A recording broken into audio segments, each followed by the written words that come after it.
All right, good family. Once again, I am welcoming you to my channel again. Previously, I have been able to upload part of this video, but many keep reaching out to me, trying to let me know that I need to share most of this content because it is a very interesting and educative one.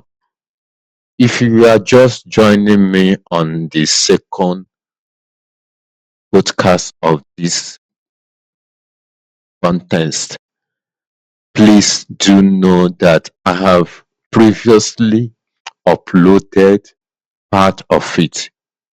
When you check through my channel, you will see the part A of it.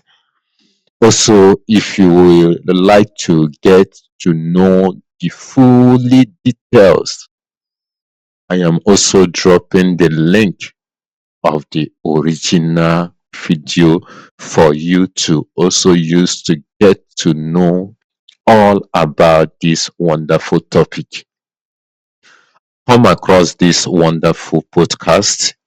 It is very educative, very interesting, and one that has to talk about God. An argument between a scientist and a theologian. And as a child of God, as a believer of the living Jesus Christ, to you, my wonderful viewers too, I know it will interest you the utmost to know what is this all about. Once again, I want to remember you about the topic. The topic is, has science buried God? To me, I say there is nothing like such an illusion. There is nothing like it ever. But due to science dogmatry are thinking out of their, well, I will conclude that it's all about a personal thinking. But let's hear from these two gentlemen as they continue to do justice to this particular topic. It's a wonderful one. You coming across this video, you will be happy you come across it. If you feel like I have uploaded the previous part one of this particular video, check it out so that you will know, you will get the full gist and the full details, and try and learn lesson from it. If you have anything also you wish to share with us, the comment section is there. Drop it, as I will be glad also to reciprocate and also to share my idea with you at the comment section. Let's also help on this mission by sharing, liking this wonderful post, that it might gain higher subscribe and higher views, that this message will be spread. Is our mission here. Please support us. We are just starting up, and our promise is each content we are uploading will be highly educative and entertaining, and you, our wonderful listeners, will have every reason for joining at every content we uploaded. Do not forget, you can only support us at this moment to like, share, and subscribe. Let's go there. Without guidance. But it could be guided. Or do you completely Sorry, shut that we are out? continuing in our Why last bother when you've got a perfectly good explanation that doesn't previously involve guidance? uploaded I mean, the Why point is, you gratuitously use words like insert you use about words like the same blind and automatic. topic. This watch is blind Let's and watch automatic, it but it's been together. designed. Learn The from words it. themselves Thank you. do not shut out that notion. And it seems to me that the impression I'm getting is that what's coming through is that the whole process is so sophisticated, it itself is giving evidence of a rational mind behind it. But am I understanding you right, that you say you deny that because you have an in-principle reason for denying it? That is, everything must, as far as you're concerned, go from the simple to the complex. And therefore, your major argument in the God delusion, if I understand it right, is that God is, by definition, more complex than the thing you're explaining, so he's got to be explained. Is that right? That is a major point that I want to make. But let me go back to what you were saying before about guidance. When you drop a stone, it falls to the ground, and you as a scientist will explain that by gravity. You wouldn't dream of saying, oh, there must be a God pushing it down. That's exactly what you're in effect saying with respect to evolution. Because we understand evolution in just the same kind of level as actually rather better level than we understand gravity. No, and this is a very important point, because I detected in many of your writings that you oppose God and science as explanations. When Newton discovered the law of gravity, he didn't say, marvelous, now I can know how it works, I don't need God. God is an explicator at the level of an agent, not a mechanism.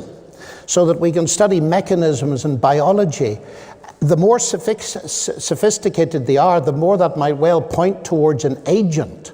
You don't argue away the existence of an agent by showing that there is a mechanism. And I don't quite understand how you manage to get, if I understand you right, God and science as alternative explanations. Well, I think you do get rid of an agent if the agent is superfluous to the explanation. That when you're studying something that's happening, there may well be an agent, and it may, if you're watching a car driving along and avoiding obstacles and turning left and turning right, you say there is an agent controlling that car, and certainly there's a driver. But if you don't need an agent to explain what's going on, and we don't in the case of biology, and we don't in the case of gravity. Of course, I accept that Newton was a theist. He lived in the 17th century and everybody was. But you don't need an agent. An agent is a superfluous explanation. It's a gratuitous grafting on of something that you don't need. Well, I find that unconvincing, because even if you accept the whole evolutionary paradigm, it depends on there being a fine-tuned universe. And that fine-tuned universe raises in itself very big questions as to the origin of the universe. Evolution doesn't deal with that. No, it doesn't. Nor does it deal with the origin of life. No, those are separate points. Those are separate points, but they're vastly major points. They are, yes. As long as we were dealing with evolution, I was talking about evolution. If you want to move on to talk about these other things, I'd be very happy to move on. But the notion of things in principle going from simple to complex, and they must go that way, that seems to me to be your belief, your faith. Well, things must go from simple to complex. Yes. No. I mean, if things go from simple to complex, we need an explanation. Yeah, we Natural do selection is an explanation for that. It's the explanation in the case of biology. Well, let's go back to the level of the origins of the universe and the origin of life. Now, life, as we both know, has got this digital database. It's got a language all of its own. Now, the only thing we know of capable of producing language is mind. And yet you reject that. By definition, as an atheist, you must reject that. There's no mind behind this language. I do reject it. When you say the only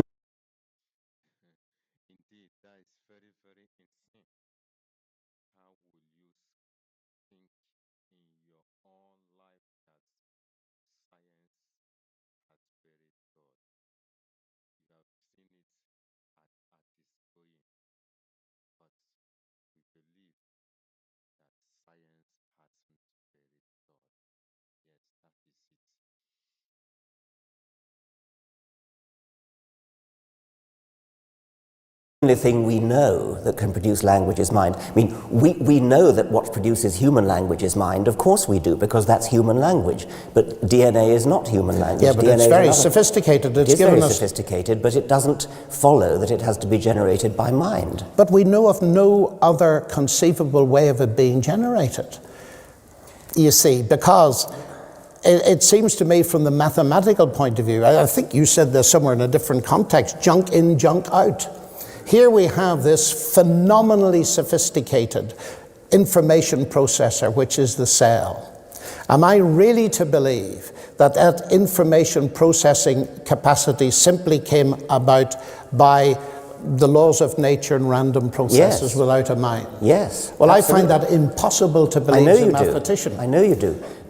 This is called the argument from personal incredulity.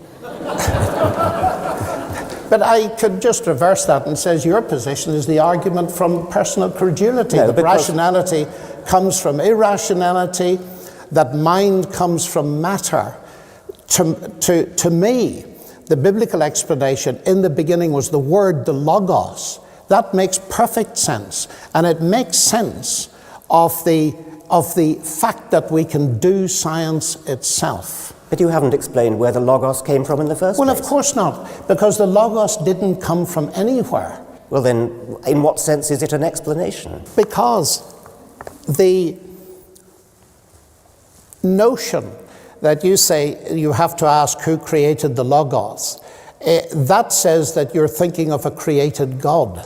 The whole point about the God revealed in the Bible is that he was not created. He is eternal. He is the eternal logos. And I ask myself, as an inference to the best explanation, which makes more sense? That there's an eternal logos and that the universe, its laws, the capacity for mathematical description and so on, that these things are derivative, including the human mind, from the logos. That makes very much more sense to me as a scientist that it's the other way round. When there is no explanation for the existence of the universe, do you just believe the universe is a brute fact? The universe is an easier brute fact to accept than a conscious creator. Well, who made it? It's you who insists on asking that question. No, you asked me who made the creator. The universe created you, Richard. Who made it then? A God is a complicated entity which requires a much more sophisticated and difficult explanation than a universe, which is, according to modern physics, a very simple entity. It's a very simple beginning. It's not a negligible beginning, but it's a very simple beginning. That has got to be easier to explain than something as complicated as a God. Yeah, you can't explain the existence of God, but I think you may have missed my question. I'm drawing a parallel.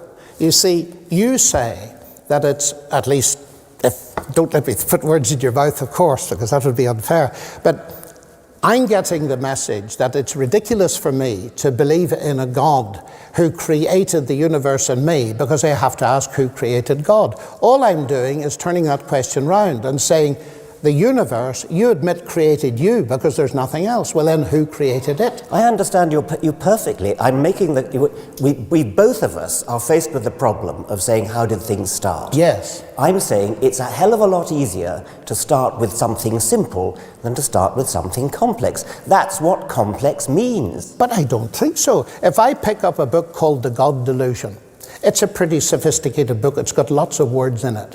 But actually, as I look at page 1, I don't even need to go beyond page 1, I conclude that it comes from something more complex than that book itself, namely you.